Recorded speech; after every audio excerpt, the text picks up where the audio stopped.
What's happening on America's college campuses is horrific. Anti-Semitic mobs have taken over leading universities. They call for the annihilation of Israel. It's unconscionable.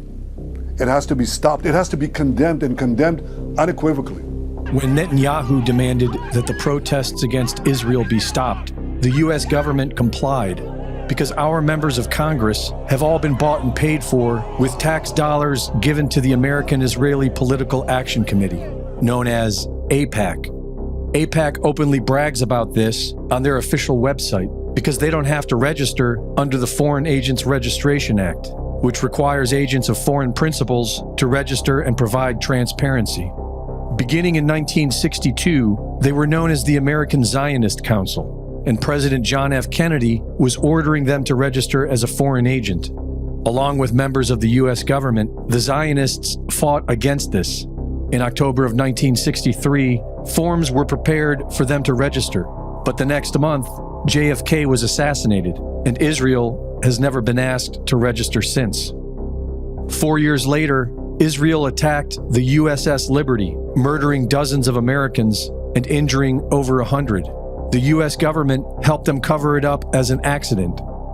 On the day of 9/11, 5 Israelis, who were seen photographing the collapse of the Twin Towers and celebrating, were arrested and detained for several weeks. In documents later released by FOIA requests, the FBI redacted their faces in pictures where they were posing in front of the burning towers and described them as being happy and jovial. One of them stated, "Israel now has hope that the world will understand us." The end of the declassified document asks if they had foreknowledge of the event and were there to film it, and the answer was redacted. As soon as they were released, they returned to Israel and went on television, where they confirmed that the answer was yes. The fact of the matter is, we are coming from a country that experiences terror daily. Our purpose was to document the event. The dancing Israelis had fake student IDs, and several accounts of suspicious Israeli art students were reported to be infiltrating government buildings.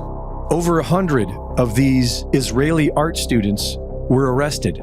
Fox News reported that these art students served in military intelligence and explosive ordnance units. The majority of those questioned, quote, stated they served in military intelligence, electronic surveillance intercept, and/or explosive ordnance units.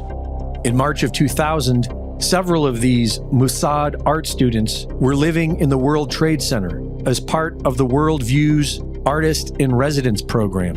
They occupied floors 90 and 91, where walls were unfinished and structural beams were exposed.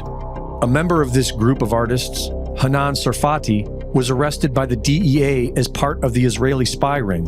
But the identities of an additional 14 Israelis who were with him have never been released to the public. These Israeli artists were sharing the space with a group of Austrian artists known as Gelatin, who were working on a project called The Bee Thing that involved removing windows on the 91st floor of the North Tower. A small balcony was constructed for people to stand on while photographs were taken by a helicopter. Another group called E-Team managed the helicopter with the designation number N666LH. This helicopter was to be in an art exhibit memorializing this project, scheduled for September 11th, 2001. In March of 2001, E-Team had an art project called 127 Windows. Officially, they were going to write their name on the exterior of the tower. They had an artist's rendering of what the project was supposed to look like, but it never appears to have happened. And on 9/11, American Airlines Flight 11 crashed into the exact spot where they were supposedly preparing to do this. In 2001, Gelatin published a book on the project and described it as conspiratorial work.